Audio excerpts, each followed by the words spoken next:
welcome to our Winterization Webinar. We are from Tully Consulting Group, and we are going to have a special guest from Selby Soil Erosion Control. Waiting for the next slide. Back one. All right, we're getting going here, guys. This is our first webinar, so we're learning how to roll. Who are we? I am Robin Tully. I'm a qualified SWIP developer and a civil engineer. I'm from Tully Consulting Group, and we have Juan. My name is Juan. I'm a QST with Tully Consulting Group. Thank you for joining. And after about half an hour, we will have Jay Selby, President of Selby Soil and Erosion Control, our special guest today that we are honored to have. Thank you, Jay. He's waiting in the wings. Okay, guys. So thanks again for joining. Today we're going to have a webinar. We're going to be going over a few training objectives, and the whole purpose of this webinar is to kind of teach you what winterization is all about. We're going to put some emphasis on Caltrans standards and just an overall general practices. So, training objectives for this webinar. Number one, what is winterization? Number two, what are the benefits of winterization? Number three, what if we fail to winterize? 4, best management practices for winterization. 5, this slide is going to be dedicated to Selby's erosion control, where once again we're going to have them come in and give us some of their valuable insight and input. 6, closing thoughts. 7, questions and answers. A little session for all of you to ask questions. All right, so what is winterization? It's implementing practices for site stabilization, erosion prevention, sediment control, and pollution prevention on construction sites in preparation for the rainy season. The rainy season is generally mid-October to mid-April in California, although actual dates will vary with location and, of course, weather patterns and climate change.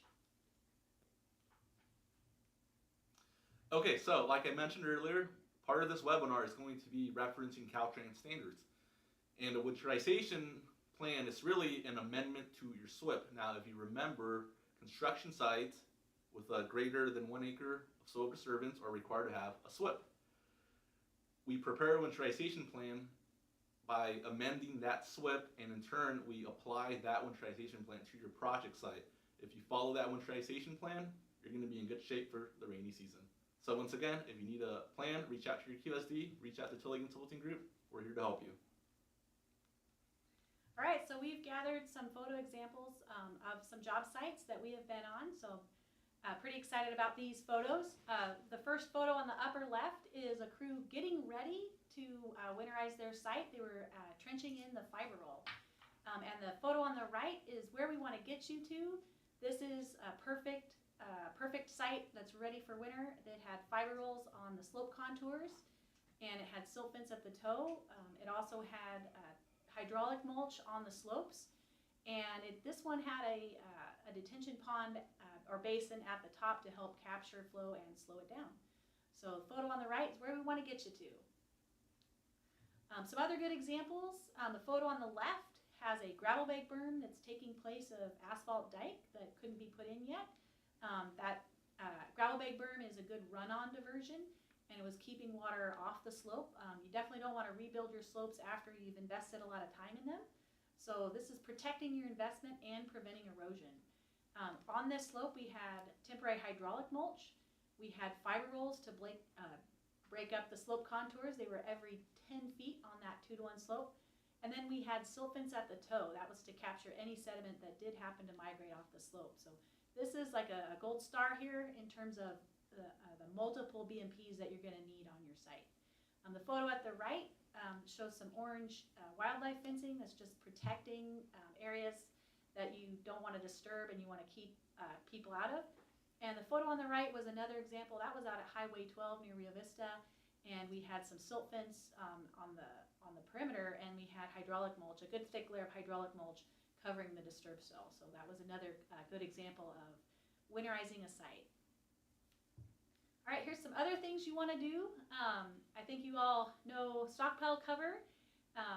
The photo on the left is a really good example of a stockpile that needed to be protected during the winter. It had plastic cover. It was being held down with gravel bags, and it had a perimeter control, which is required in the Caltrans standard. So it had fiber roll all the way around the toe. The photo in the middle is closing or covering your waste bins. It's very important. You don't want waste leaking out, fluids leaking out of your waste bins, so they need to be leak-proof covered bins. Photo on the right is a project here locally in Sacramento on Highway 50, and it's just showing some really good plastic cover and secondary containment over their chemicals and materials in their yard. So that was a good winterization of their yard. What if we fail to winterize? This is a big one. I know it's very common to try to work as long as you can. Sometimes people need to push that schedule out to October, sometimes even into Thanksgiving. However, we do get rains here in Northern California in October. Up in the mountains sometimes, in Tahoe, they even get rains throughout the summer and even in September. This is a slope, a very large slope, and it was getting into the winter season and should be winterized. They did some good job tracking up and down the hill. There's a little bit of sideways tracking at the bottom. Ignore that. The slope was properly tracked up and down. It just needs some erosion control.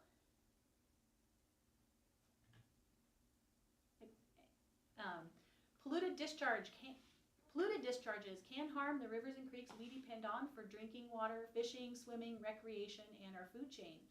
Pollution can directly harm or kill aquatic species and wildlife. Pollution can be from chemical spills, cement spills, fuel or oil leaks, solid waste, hazardous waste, homeless activity, or turbidity sediment from job sites. And here's just some general photos of some things that you want to take care of before rain. The photo on the left is some concrete that was being contained in some washouts. However, it was kind of leaking out on the ground, and so that needs to be picked up before rain or covered.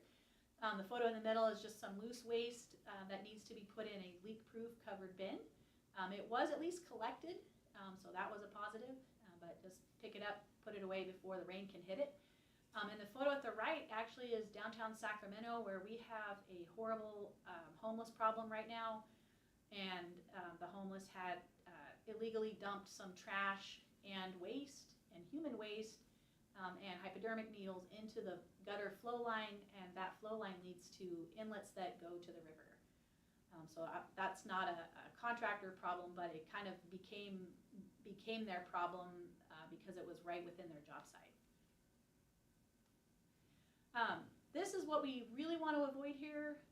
This is our whole goal, or one of the main goals of winterization, is preventing polluted or turbid discharges. Turbid discharges, which is the discharge of sediment and other materials into the water, can lead to a water board violation, and notice of violation, an NOV, and possible fines. This particular site, it was many years ago. It was started late and winterized late. They just couldn't get staff out to the site because everyone was booked. All the erosion control guys, they book up soon, guys. So call them early, get them out early. This particular situation, these are the photos actually taken by the water board from their notice of violation. So I apologize, they're a little blurry. I'm not going to tell you where this is, but this resulted in some turbid discharges getting into the creek, and the water board guy followed the site, or the trail of water, all the way down to the creek, which was pretty far from the job site, but this is water coming from the job site. And the NOV resulted in approximately $130,000 in water board fines. So we don't want that happening to you. We don't want it happening to the environment either. So we're here to protect you and help you with some advice to keep this from happening. Okay, so what are our best management practices? So we've mentioned that term a few times, so this slide is dedicated to help explain what a BMP is, or a best management practice. We believe that some of you in the audience may not necessarily be involved with construction or engineering, so it's kind of just a general overview as to what a BMP is.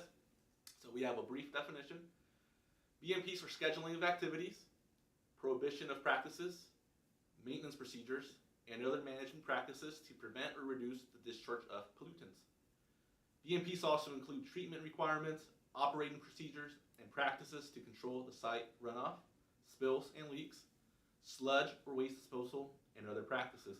So this definition was actually taken from the construction general permit, which is one of the governing documents that help dictate what SWIP is and how we should proceed. So just a little side note about what a BMP is. A BMP isn't necessarily a physical practice like a fiber roll or a silt fence that we're going to describe shortly. A BMP is sometimes something invisible, like scheduling, or a practice like not pouring a concrete freeway a day before we get 5 inches of rain, because if it rains, all of our concrete and cure is going to go downstream.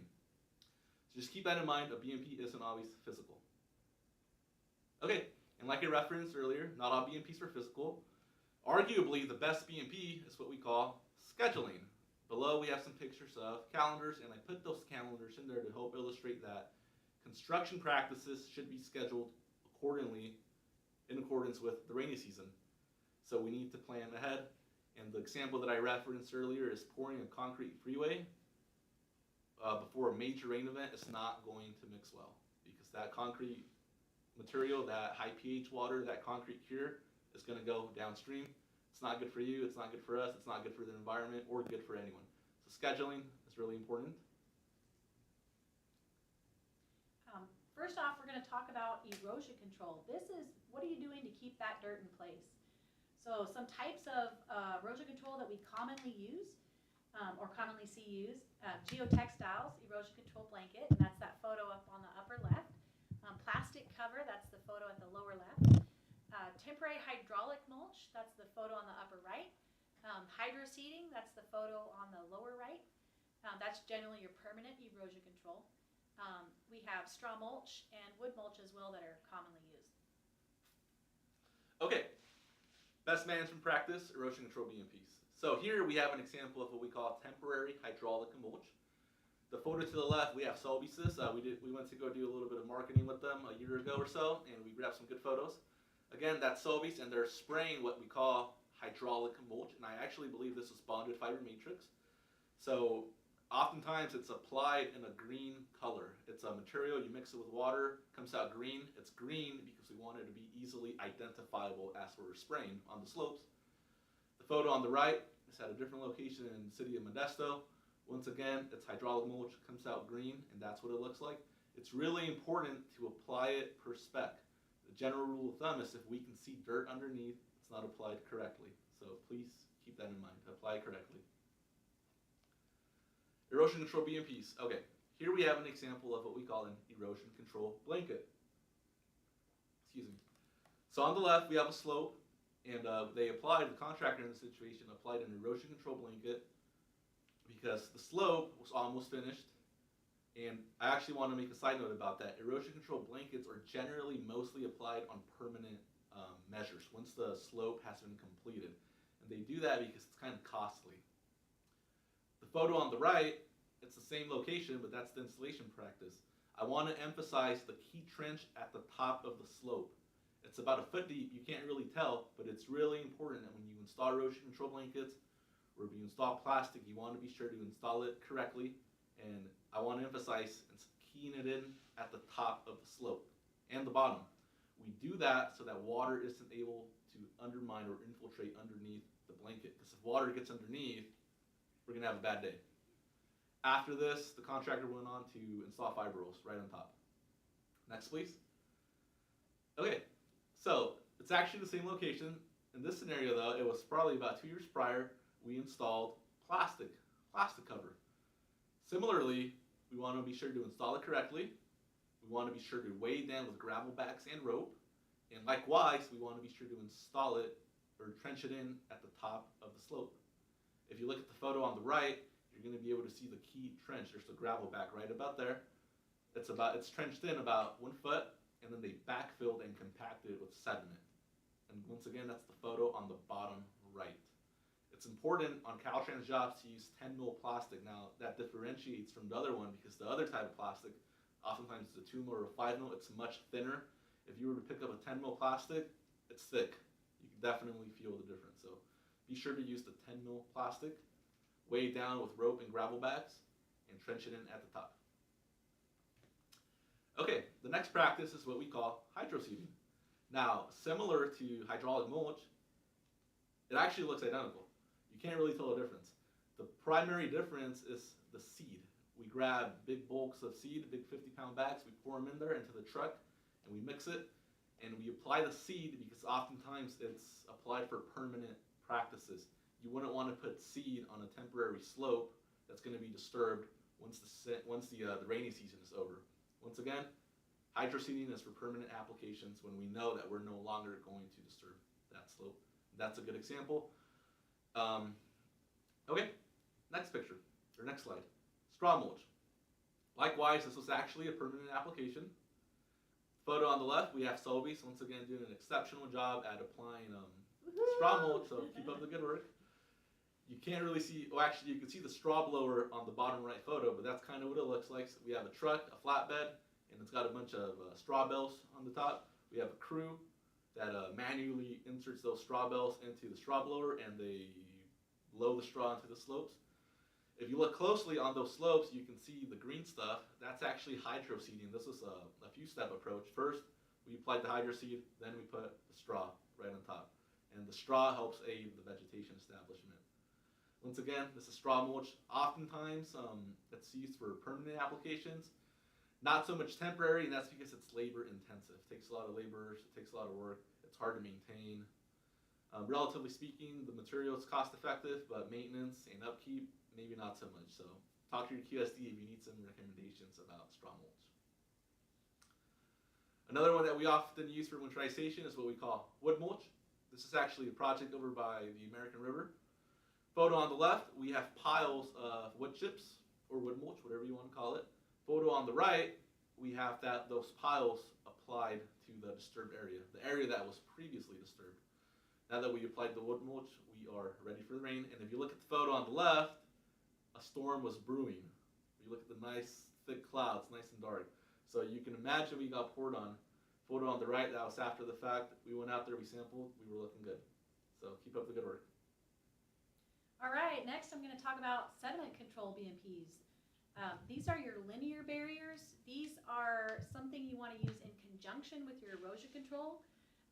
The sediment barriers are your last line of defense. So you definitely need your erosion control on top of your sediment control, in addition to your sediment control BMPs. And your sediment control BMPs, those should be in place year round, so you should already have these out there. But if you've been working a site and maybe you didn't have your slopes finished, now is the time to get your slopes finished and include your fiber rolls on the slope in addition to the silt fence that should already be there at the toe.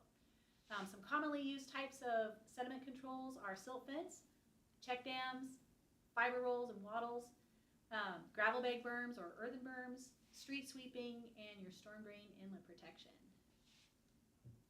So what is fiber roll? Fiber roll, it's used as perimeter control of disturbed soil and used for slope interruption on the slopes. Must be installed on a level contour. What we're trying to do is slow the path of water down, and it's generally going to be done best if that's placed on a level contour where the water can just sheet flow through it instead of becoming concentrated again behind it. It must be properly trenched in and staked down every 4 feet. There's a couple different ways to install it. One is on the upper right-hand side. That's a permanent installation, and the fiber roll was not trenched in, but it was laid on top of the blanket, and the stakes were on each side lashed down with rope. The one on the left is typically how we see it for temporary installations, and probably the most common method that we see for installation, where it's trenched in a few inches to get a good seat on it, prevent runoff from going underneath it, and then the stakes should be about every 4 feet. The one picture on the lower right is showing a not so great installation. It just wasn't trenched in properly, but it definitely was placed in the right location. Another big one that you see often is silt fence. This is great for perimeter control, especially along creeks where you want to impound water and you don't want water getting into that creek area.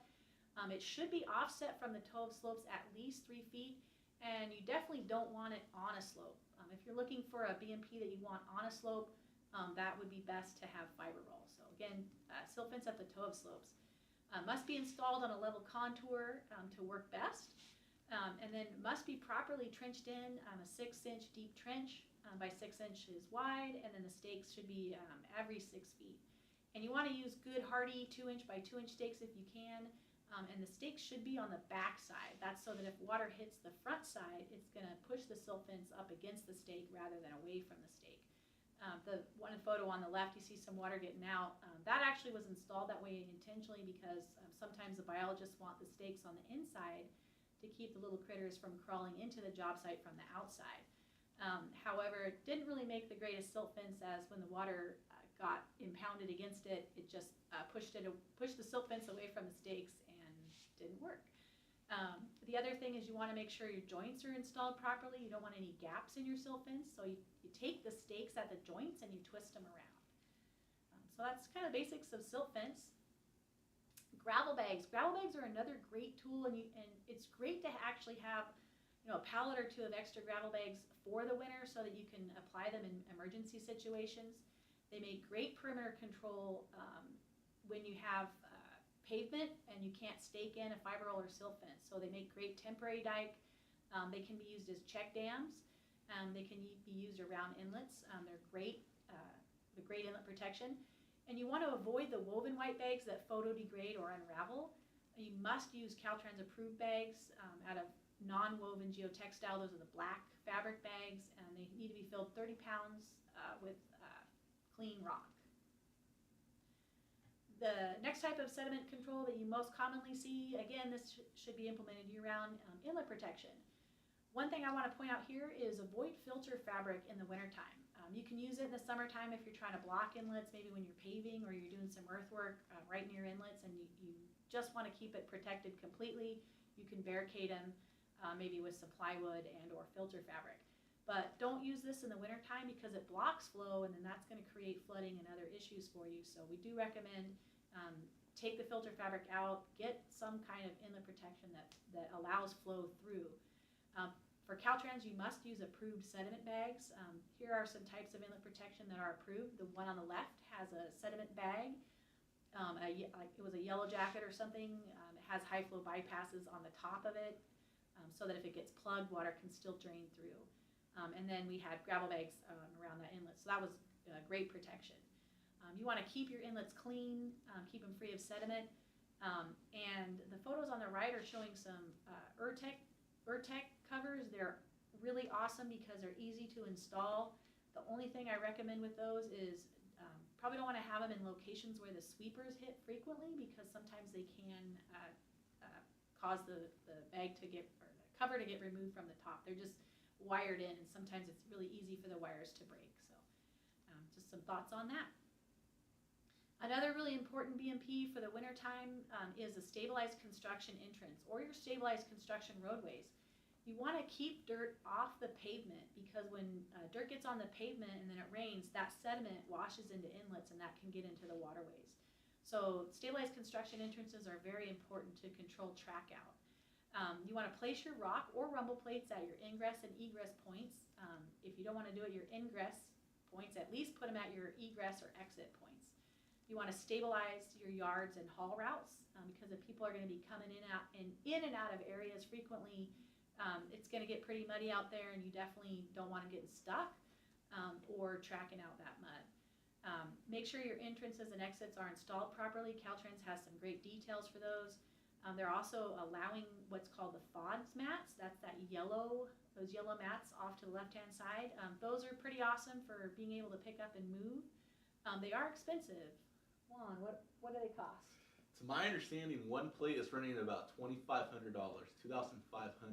Now, Yeah. Keep in mind that we have to use multiple plates, so it's not uncommon to be looking at a construction exit with FODs for about $10,000, maybe more if you want a longer one. So it's definitely hefty. I tend to recommend them to locations where we have flat surfaces, such as the photo on the left. Don't put them on slopes, generally speaking, or any other areas where they could get damaged. Because if you have equipment running over those FODs, they're pretty rigid. You're going to bend them, you're going to warp them, you might snap them in half. So once again, if you need help, talk to your QSD, reach out to us at Tully Consulting, and we'll guide you through. Yep, and nothing's wrong with good old-fashioned rock. Exactly. Just pops tires sometimes, so I know people with small cars don't like them. All right, I do want to talk about something else that's very important, and this is required in the Caltrans winterization amendments, or even on any job non-Caltrans too. You want to have run-on control measures. What is a run-on control measure? Something that prevents stormwater runoff from contacting the site and diverts it around or safely through the work area. Water going over slopes is one way to lose your slopes real fast. So look at your site. If you've got somewhere that maybe the asphalt dike had to be taken out and you're not ready to put it back in yet, use a gravel bag berm. That's a great way to keep water off the slope and save a lot of erosion. Some photo examples. This is a job site that I was on. It was in the Loomis area, and the contractor did a great job buttoning up. One thing we just overlooked was the amount of water that we would anticipate coming on the slopes. So we didn't have a gravel bag berm where the dike was missing, but we had a thunderstorm come through and it rained really heavily in about 15 minutes, and just that short time frame of rain was just enough to mess our site up pretty good. So the water came over the slope, started rilling out the slope. This picture, actually, it's kind of misleading because some of the places were anywhere from 2 to 4 feet deep, although they only look a few inches deep in the picture, the rills. But water came over the slope, reeled down the slope, sediment got over the top of some of the silt fence and around some of the silt fence and got into the street. Luckily, I don't think this got into any receiving water. There weren't any receiving waters nearby except for some drainage ditches, but we did have some check dams that held it back there. But your run-on control, that gravel bag berm makes a great temporary dike and did prevent future erosion after we had it installed. Another example of a run-on situation is this is an active project site right now. The contractor's got to work on it. He's got to grade it, and he's got to put drainage systems in. However, they're not done yet, and so there's a culvert outletting onto the job site. So what do? You want to keep that flow away from your job site or get it through safely. So some options on the right, we had a lined flow path. We put blanket down and then some check dams in the flow line so that water could get through safely. That silt fence actually shouldn't have been blocking the flow line. That was, I believe, cut out later and some check dams put in there. The photo on the bottom right is another situation on a roadway job where we had a culvert passing through the job site, a flow line passing through the job site. And so we mitigated that by putting silt fence on both sides along the flow line so that the water could pass through the job site and not intermingle with the job site. That's just another example of that flow line. There was actually two culverts coming in, and it merged into one. So there's silt fence on both sides of those flow paths. Another big one is slope conveyance. So sometimes we have job sites where the asphalt dike is gone, it's temporarily gone, and maybe there was an overside drain there that isn't there anymore because the slope was getting built out, filled in or cut in or whatever. In this particular case, this was a fill slope that was being added, and the dike was not yet in place up top, and so we had to make a temporary dike up top and then give that water a place to go safely over the slope where it wouldn't hurt anything. So in this case, the contractor made it's not a giant slip and slide, although that would be fun. This was using plastic cover to protect that slope where the flow path was going. So water was going over where an overside drain in the future would be placed, and this was protecting the slope from getting eroded by that water coming off the highway, which actually was pretty concentrated at times. So, all right, so those are some of our key takeaways on erosion and sediment control and BMPs for winterization. I would like to pass it over to the erosion control expert, Jay Selby, president of Selby School Erosion Control. Really quick, we're just going to take a minute here to adjust some of our stream settings, and we'll be right back after this really short break. So thank you so much, Robin and Juan. We will update. Join us shortly. Oh, okay, nice job. Okay, Jay, so give me just a second here. I'm getting through my stuff, and then we will go you. Yeah, you guys are off for now, but we're going to come back. So just FYI, that's just not for her. Give me a second here to get things on my end. And I just need a second here. So I'm going to swap it over to you in a minute here. You will be visible, but you will not be audible GPS. So I'm going to pop it over to you. Wait like a minute and a half or so, just kind of sit there and look nice, I guess, and then get started. So I'm going to do that right now. I'm going to mute myself. You will not be able to hear me take this to the chat in Google. And then, yeah, so you'll see your visual in a minute here. But then don't talk for about a minute. All right, here we go.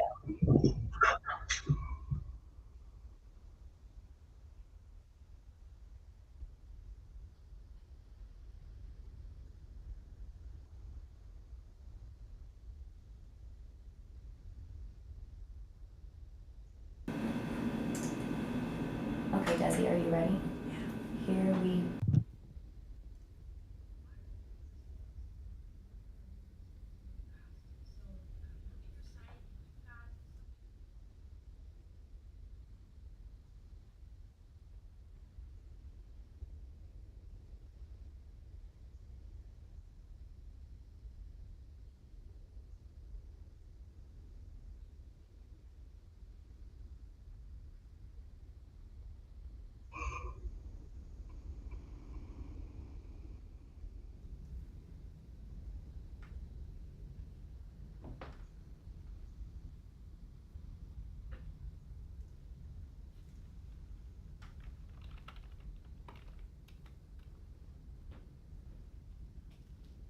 Okay, can you hear me? May you mind shooting me a message so you can hear me?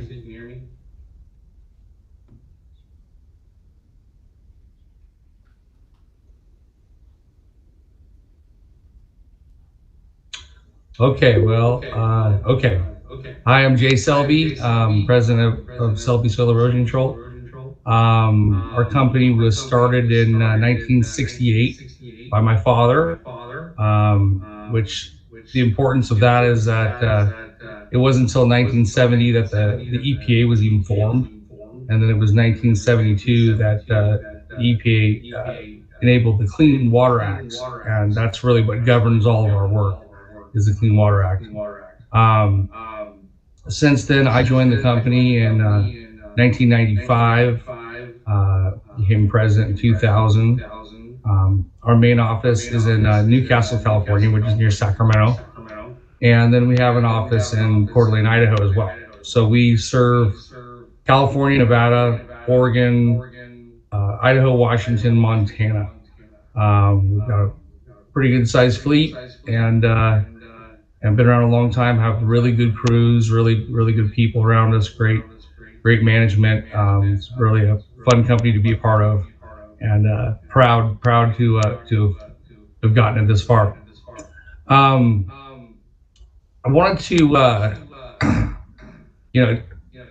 everybody right now is dealing with these wildfires. I know my eyes are bloodshot from all the smoke in the air right now. We have several employees that are evacuated from their homes right now, and we've been helping them evacuate as well, and lots of friends and family from this mosquito fire, and the smoke is everywhere. So due to that fact, I figured I would do a presentation on fires.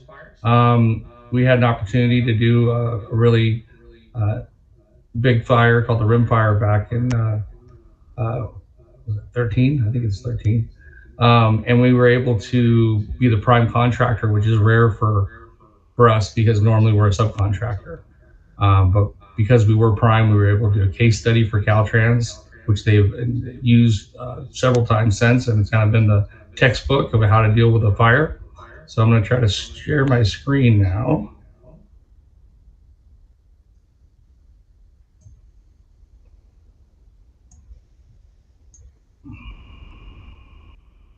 All right, let's see here.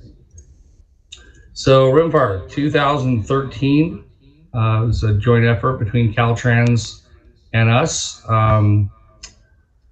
There was a lot of impact on the roadways, and so that's why we were called in. A little history on the let's see here.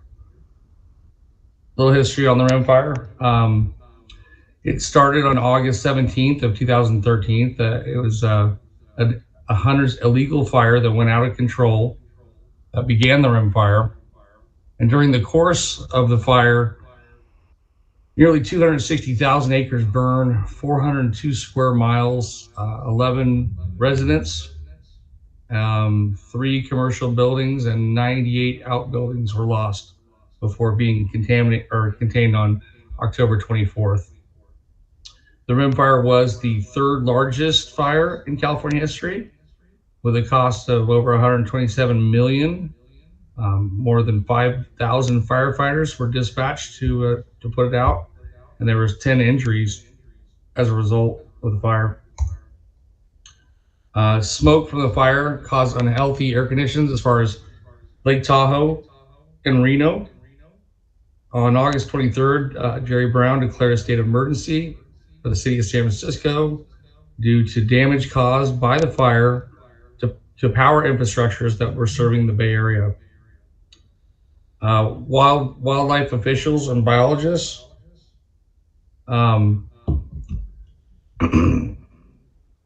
were dispatched to tend to displaced animals and were concerned with western pond turtles and bald eagles, destroying a lot of habitat and cattle grazing ground.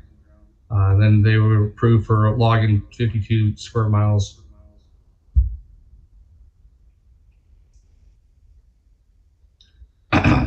Just a quick overview here. We surveyed the damage. We worked with Caltrans. You can see the before and afters. Drainage areas were hydroseeded and wattles were placed. In this drainage area, we placed rock, fibrils, and then hydroseeded. You can see the spray line where we stopped spraying. It's just bare dirt. Some slope protection was done. You can see worked phenomenal.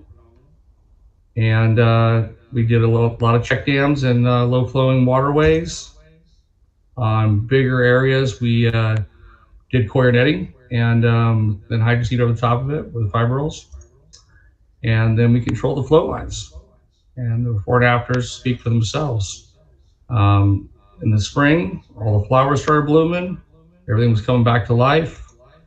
And the restoration was completed. Thank you.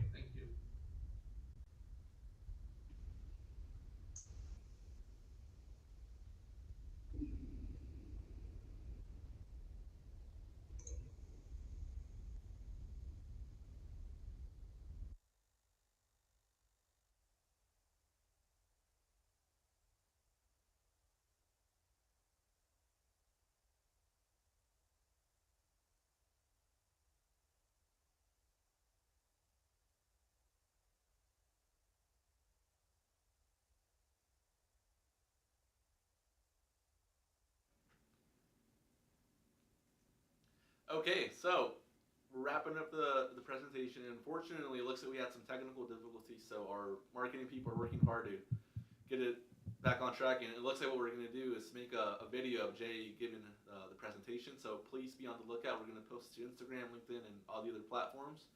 So this session is reserved for questions and answers, also known as a Q&A session. So we kind of wanted to bring in the public, all of our audience. If anybody has any questions or comments, come on up, raise your hand, or however. Looks like we're typing. Looks like, so if you have any questions, go ahead and type. If you have a question for Jay, feel free to address it to Jay. If you have a question for us or for all of us, let us know. The photos, so let's go over the photos really quick. So photo bottom left, that's me and Robin at a project in Sacramento. Photo in the middle, that's also me. So that's where Selby and Tully Consulting went out to do erosion control for the client, Flatiron Construction. And the photo on the right, that's also Selby's. That's their nice truck. So thanks to Flatiron Construction for hiring us. Thanks for Selby's to letting us tag along. And if anybody has any questions, go ahead and dump them in there and we'll get them answered.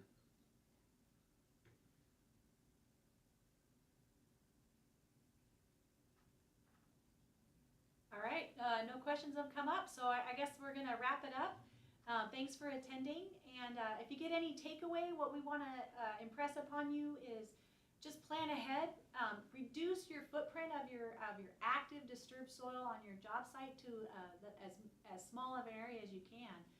Think about what areas you can finish and get that permanent erosion control on. That's going to be the most beneficial for you. If you need to have areas that you temporarily stabilize, think about what areas those are. Those might be a slope that you've worked on, but you aren't quite finished yet, and maybe you've got some other things like some storm drainage or whatnot to finish, and you don't want to permanently finish an area. You want to temporarily stabilize it and come back in the spring and finish it up. So you're going to have your permanent areas that are done. You've got your permanent erosion control on them, or you've paved. And then you're going to have those areas that you're not going to touch over winter, you're not done yet, and those are going to be your temporary erosion control areas. The rest of it is going to be active. You are allowed to have sites active over the winter, but you do need to stabilize them prior to a rain event. And given that sometimes large areas, well, always large areas are very time consuming to get buttoned up, it might be something that's going to take 2 weeks to get fiber roll on and then erosion control. So really want to plan ahead, have those active areas be as small as possible, and then have your BMPs staged and ready. Buy that plastic, buy the gravel bags, buy the fiber roll, have them staged ahead of time so that if an emergency situation occurs, like rain popping up on the radar in 2 days, have those BMPs deployed. Just one note of caution though, with climate change, the weather patterns are getting crazy. Right now we are in a drought, and like last year, we had 2 months of no rain, January and February, for example. However, we got hit early with a huge rain here in the Sacramento area that rained like 7 or 8 inches in a 24-hour period. So it hit us super hard. That was at the end of October, and that brought on winter with a bam. So you want to plan ahead as much as you can. Try to get your sites buttoned up by about mid-October if you can. If you're going to push it, don't push it any later than October. So call us if you need help, and we can also pass along the phone numbers and contacts of erosion control subcontractors if you don't yet have one. And also, I want to emphasize that winterization amendments are due on September 15th. So if you're assigned to a Caltrans project, we got to get that in. Once we do get that approved, be sure to call your erosion control sub. We can give you Selby's phone number. If you need help with QSD services, go ahead and give us a call, 707-693-1926. We're looking forward to working with you. Thank you so much.